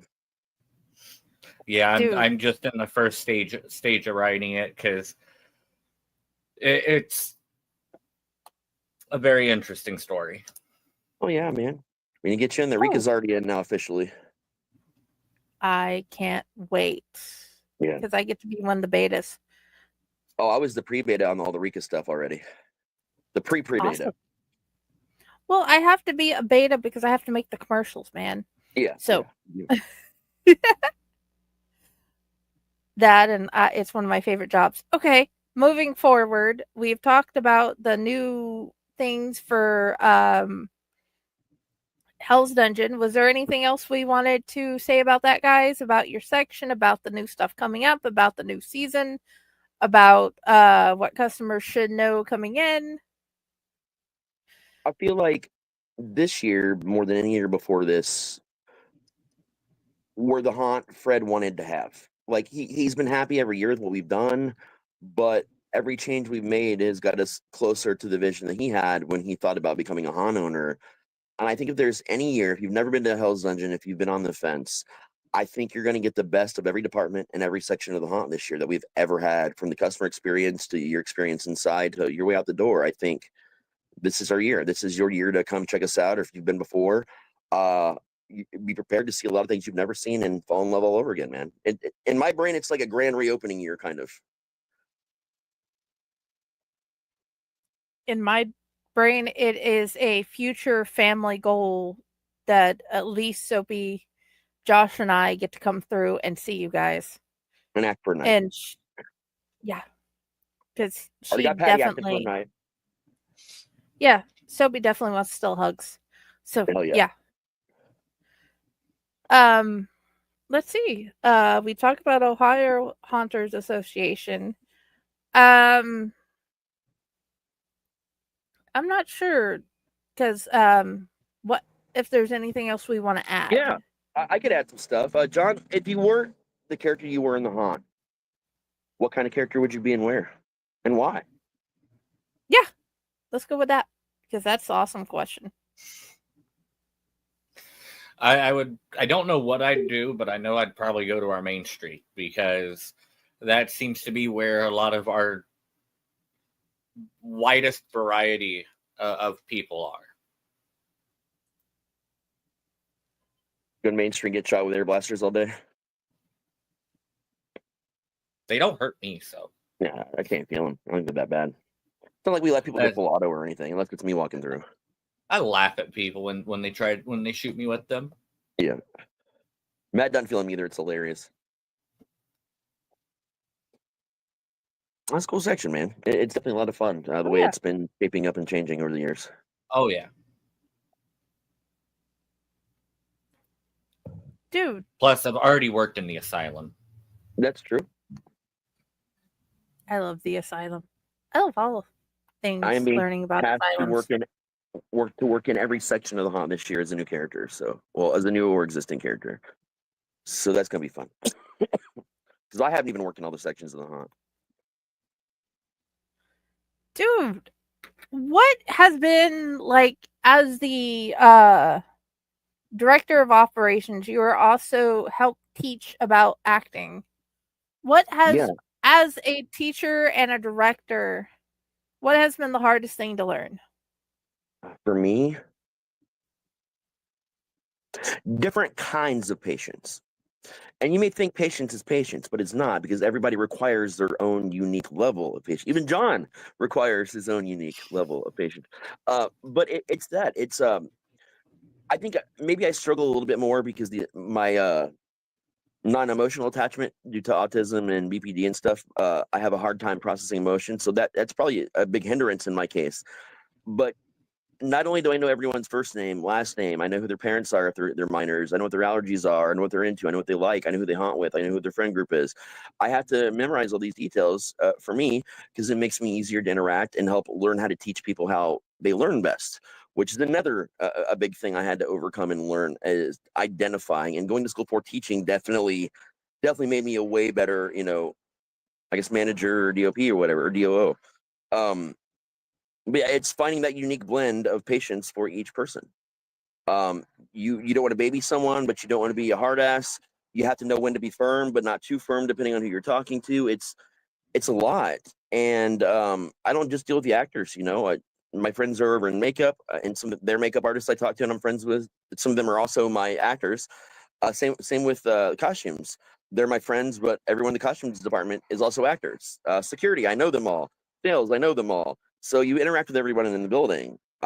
Actors alone, though, last year, On our busiest nights, we topped over just barely over 100 last year. And then with our additional staff members in other areas that aren't haunters, I think our highest person count in the building was 123. Already this year, I'm looking at 87 people in the building. Already. Minus the people that left, the volunteers that we just had here and there, not coming back yet. It's a lot of people, man. We are a little haunt in terms of not many people know us in the industry yet. We're trying to make our name. We're trying to, take it the distance. But the size of our haunt is not very little. The crew that we require is not little. So we're playing the big game in a little pond, and it's tough. The amount of square footage we have is not little. And we still have room to grow, guys. Even more room to grow depending on how long we stay open. So there's just a lot, man, and there's just all these people at different times, and the hardest part for me is on a day we're open, because we'll post. Everybody will know everything they need to know for a week, 2 weeks. Lately, it's been anywhere from like 3 weeks to a month that they've had the information, the most part, for events. But inadvertently, half the people won't read anything we post, and they'll all show up on a day we're open in my office asking me a million questions. I don't personally think that's 100% their fault. Facebook is kind of an asshole. However, if you are in a group, you should be checking on your ass. Yeah, to check it. Just check it. You're in it. We put information there. I've been trying to. I'll start including it on our Discord again here soon as well. There's just not much going on in Discord right now. But they will inevitably be at my door. I'd say a quarter of everyone in the building will be at my door asking me a bunch of questions that I just posted. And it got to the point where it was so overwhelming that now my response is, did you check the group? No, but can you just, no, I can't. Please go check the group. And if you still have questions that aren't answered, please come back to me. And people rarely come back to me. Even as a section lead, it was getting annoying. Because I can relate, because I was dealing with a lot of it too. Yep. Because being a section lead, I'd have people from other sections coming up to me like, hey, where am I supposed to be? It's like, did you check the group? Yep. We do it theater style. I post a cast list, a permanent cast list for the season. If there's changes, I post the changes. I post the special event cast lists. I mean, a lot of work goes into what we do and how we organize stuff. But inevitably, people are just going to want the shortcut. And if too many people want the shortcut, it's not a shortcut anymore. So we had to take away the shortcut and just tell people, go read. Yeah. Because the main thing I've had was, I don't understand this. Neither does Dell. You are going to have to tell us, because you know more about that site than we do. Or something like that. Yeah. Yeah, I mean, and that's different, though. You're talking like there's a couple of us, and there's a much smaller group of us with Ally. We're talking that 100 plus sometimes. Of people, and that's when if people aren't looking at shit. And trust me, like anytime I'm gonna post something, Fred tells me, post it to where everyone can understand it. Like, slow down the vocabulary, just post it where everybody's gonna be able to understand what you're talking about, easily. So I write my version of a post, and then I go back and I look at it, and I run it through an editor, and I make it just more accessible, which I do with my own writing as well. So it's not hard to do it for this as well. But that's what I do, and to make sure that there's no questions. Now, don't get me wrong. Occasionally there is a good question, which will lead me to make another post or an edit. Rarely, but occasionally there is. And I like that. I always tell people, don't feel stupid about asking me questions unless I've already answered them. Yeah, there is no stupid questions unless you have totally disregarded the previous information that was given to you.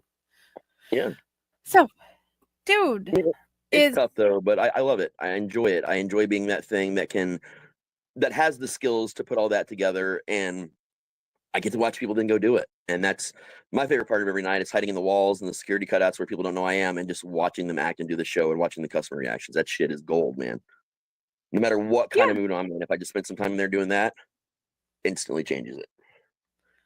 Dude, I have one of the things you have told me, compared to the stuff that Sophia, except for one thing, because she could write about her favorite book, which you already know what chapter book is her favorite, because I don't know why, but it's like, hey, it's about me. It is now the best book ever written. But yeah, it is the whole using what they like, what they know about, having them write about that, and then they learn better. I've gotten better explanations. I've gotten better full sentences. Yeah. That has been really helpful in helping them learn how to write paragraphs. Oh yeah. And get better at the aspect of doing things. Yeah. I think we have a creative group, though. You know, we've been doing our TikToks are actually starting to take off. The TikTok game is as strong as it's ever been, and we're posting a lot more frequently. We're getting a lot more views on things. We're going to be back in production of our YouTube videos. YouTube shorts are going to come out here soon, based on also the TikToks. And you know, I've already got enough. I got 3 more classes filmed and ready to put together for actors.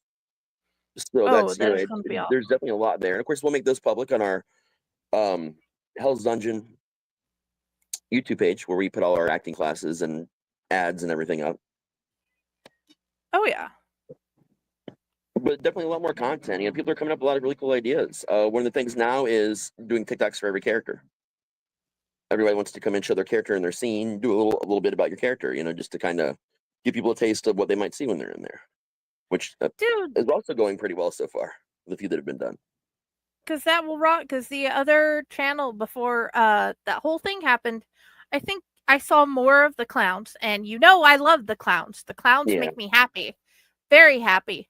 But since there's more of the other people, that is awesome because there's so many great characters at your haunt.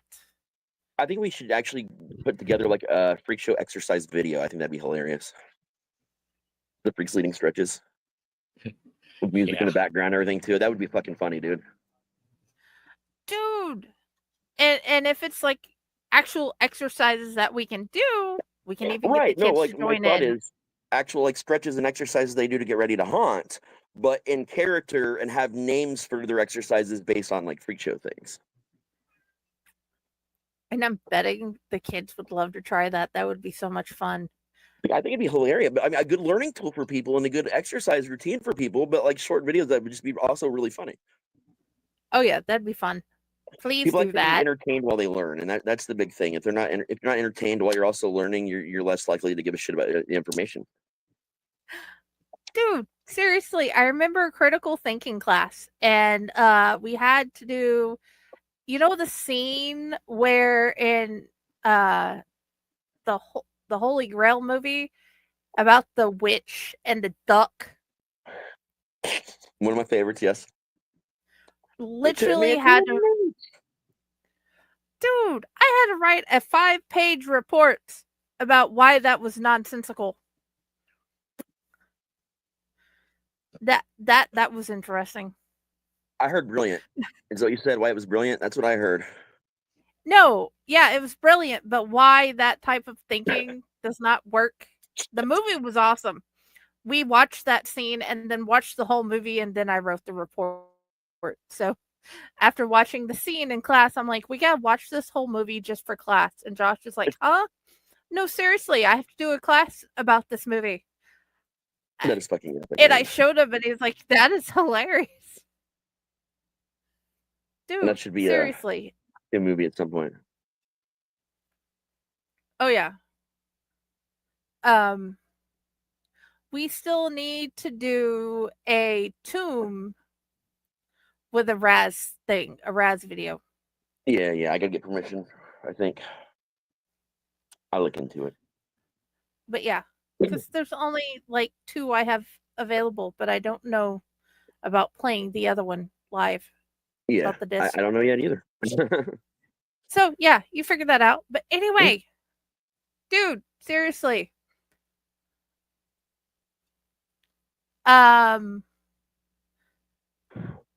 Normally, there's like different haunts and stuff that I haven't looked into a lot of the haunts recently. I've just moved, and I'm there's like a pile of stuff I'm trying to work through, and I don't have like who's coming up first and whatever. We will have that since this is playing later. Odds are we will have talked about those in the previous 2 episodes. Right. That we have done with Pile, because this is pre-recorded, guys. I'm in the future and I don't even know it. you guys will be seeing this on the 13th, but we will have done this on the 15th of July. Yeah. So we It's probably will so have glad we've never told, done it. yeah, we will have told you more about the other haunt stuff that is coming up before now. Hence why you're not hearing about it now, because this is pre-recorded. 'Cause now And it's this is in. our past selves talking to you in the future. Okay, this got very Spaceballs, like really fucking Wibbly It's wobbly, not like, timey-wimey stuff. Yep, it is. well, yeah, dude. It's not like I don't have the disorganized library of the Blue Box as my group. Oh, you know what we Which should is do? your favorite doctor? What should we do? And who is your favorite doctor? Huh? 9 because he was so underappreciated. 9 was really good, man. 9 really brought everything back. Oh yeah. Oh yeah. I love him. He was my first. Okay, that makes sense. Tenet, he was my favorite until Tenet, and then Tenet took it, and then him, and then my brain is dead today. Scarf from the original series. Baker? Tom Baker? Yeah, Baker. Yeah. He's my 3. Okay. Okay. And pardon me. And what was the thing we should be doing? We should leave ourselves messages for the future. Okay. We're What is recording it for the future, so we should give ourselves some advice, or I don't know, something. Like time capsule. Chaos would say don't take wooden nickels. I would say don't put things in places they shouldn't go. Don't take the red pill. I would say, Future Raz, you are less than a month from opening night. Get your shit together and get it done. Yes. What is something we should tell as a whole, our viewers, not our readers? Dang it. I was working on editing a book, so I'm stuck in the readers because I did the foreword. Be excellent to each other and party on. Yes, be excellent to each other, party on. Make sure you go visit all the haunts in your area that you can get to and afford. And if you can, apply for your local haunt. Go be a haunter this year, man. Help them out. Oh yeah, dude, being a haunter is amazing. If you need a sign to do it, that's your sign. Yep. Oh yeah. And I would like to say on behalf of all the haunt enthusiasts, thank you for haunting. Thank you for doing the job you do. Especially my favorite haunters that I get to talk to or text randomly, like these two. It's tough work, man. Yes. Let's discuss some things you shouldn't do as customers this haunt season. Besides not being a dick, which should cover everything, but you'd be surprised how it doesn't. Don't sneak a bunch of tiny alcohol bottles into your clothing to drink as you wander through the haunt and drop your bottles everywhere. It's funny to a point until we have to clean it up and then clean you up. So maybe don't do that. Don't get plastered before. Get plastered after. Preferably. If you're sober, you can get more out of the haunt. Because they worked very hard on these characters to show you a great time. And don't forget to thank your haunters. And it's really, I am fully desensitized. I am so desensitized after seeing like 4 people die in front of me that I enjoy the haunts. I truly do. I don't get scared, but I smile at them really creepily and say thank you and move on to the next haunter. Yeah. Let's see. That gets them the look on their faces. Also, this is for both haunters and customers. If you're a haunter at another haunt, coming in as a customer, Act like a customer. Yeah. Mm-hmm. Just because you're from another haunt doesn't mean that you get to touch stuff. Doesn't mean you get to be loud and obnoxious. And if you know the haunter, if you know any of the haunters that you're going in, because that's the reason why you came, don't say their real name. Yeah. There is no reason you should say their real name unless it is a literal medical emergency. Then you can say, please call 911 if you are in their section. But other than that, don't say their name. Don't say that you're here because of them. And if you don't have instructions from management specifically, don't try to get them to break character. This goes to normal customers too. We don't care. You're here for us to entertain you, not the other way around. Yeah. Dude, they can still provide medical help and not break character, but please be mindful. Don't go in the haunt if you have like epilepsy or understand what our warnings are. We do have a list of epilepsy warnings that we're generating to put up by the ticket booth this year, so people can ask what sections are a little tough, and the actors in those sections are instructed. If you let them know you have epilepsy, when you get into the section, they know how to guide you through it. It's literally only one spot in Main Street for 5 seconds. It's the elevator ride and coming off the bridge. Those are the only light-sensitive spots we have, and they're extremely minor. Well, all of them are minor except for the elevator. But you can literally close your eyes to the elevator. It's not a problem. Yeah. So beware of your situation. And remember, as much as you would enjoy it, don't hurt yourself. Leave your shit in your car. I am tired of having to shut things down to find cell phones, to find your keys, to find the purse that you dropped, to find the shoe that one of our clowns stole from you, what have you. Either leave your shit in the car or keep it like very tight on your person. It's frustrating, and we do not mind helping out. We will always do it with a smile on our face, but at the end of the night, it's one more thing that we have to take our attention away from or to do.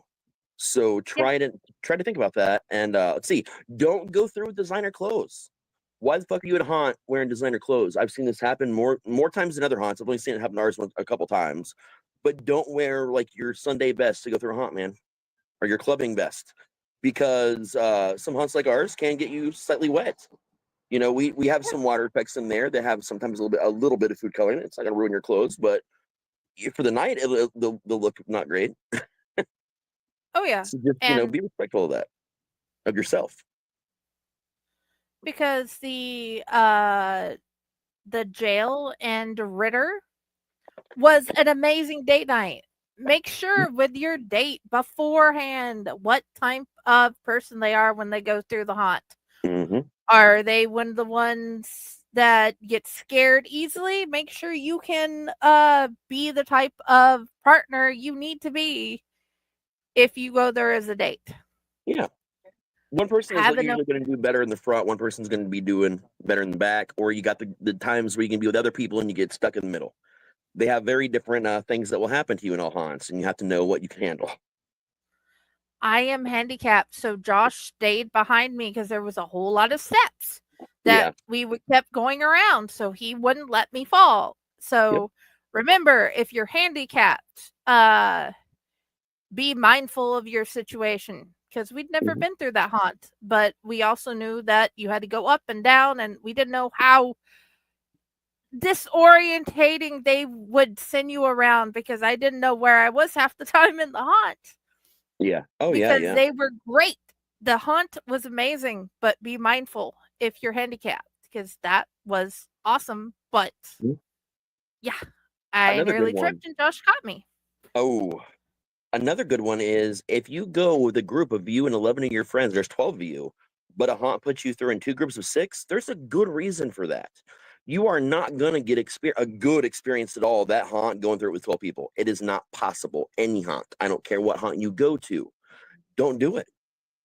Keep your small groups. Small groups are there for a reason, especially if you're given the opportunity. Some haunts will put you through the group of 8 to 10, a bigger group, and it kind of sucks a little bit. Unless you're on a haunted hayride, completely different story. But going through any kind of normal haunt, you miss so much because the jump scares can only reset so quickly. The props can only reset so quickly.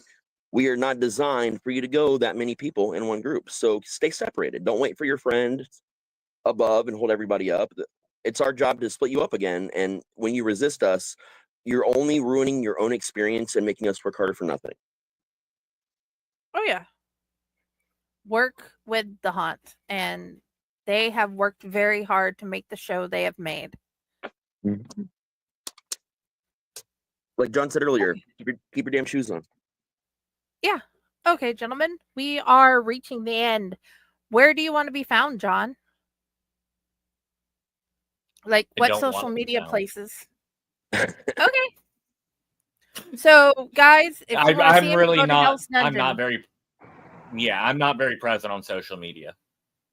Because there's only one reason why I have the ability to message him, and that was because of a previous show.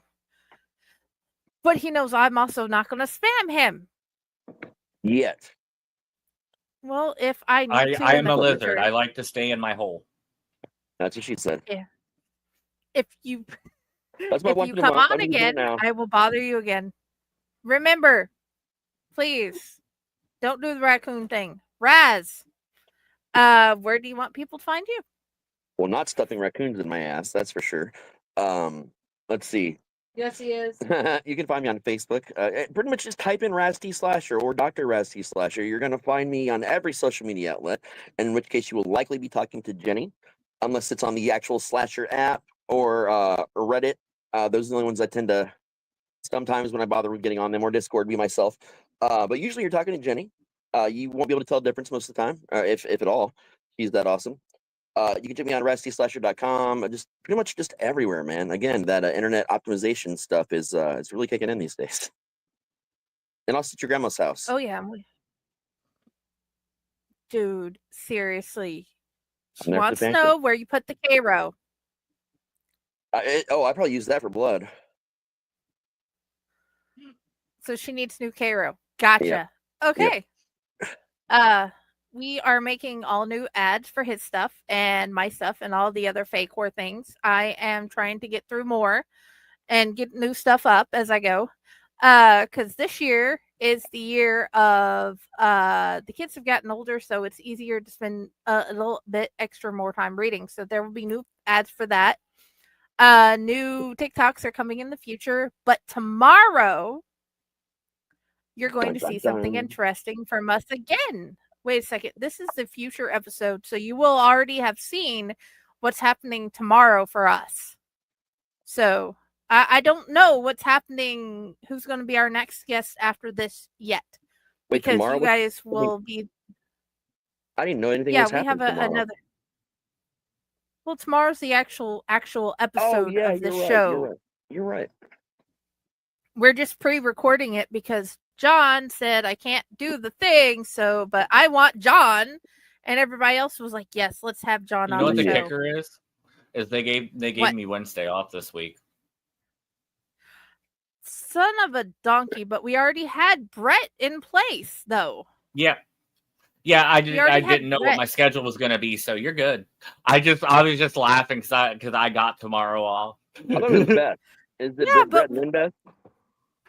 Brett, somebody, hold on a second. And of course my cover's trying to come off. Tomorrow. Why is that app not working? It's all right. We'll find out tomorrow. Okay. We have, you guys will have seen Brett Yetter from, he's a haunt actor at Kings Island, The Gathering of the Juggalos, and the USS Nightmare. You have already seen him, but for us, that will be for tomorrow. Yeah. So either way, there'll be so much more. And anyway, please watch out for new books from Fake Horror, because there's going to be one that is by my wonderful, amazing Cassie and I. We will have a new anthology coming this fall as well. New stuff from Outlet Network. I don't know what all of it is yet, but there will be new stuff. And hopefully there will be a new adventure show of Pyle and Raz in the near future. Yeah. And please keep watching and come find us at Donate, Come give find us your them at money. Hell's Dungeon. Yeah, go to Hell's Dungeon. Go to every other haunt in Ohio and around the country. Either way, Yes. thank you for being here. Have a wonderful night. Bye. Stay new to your friends. There we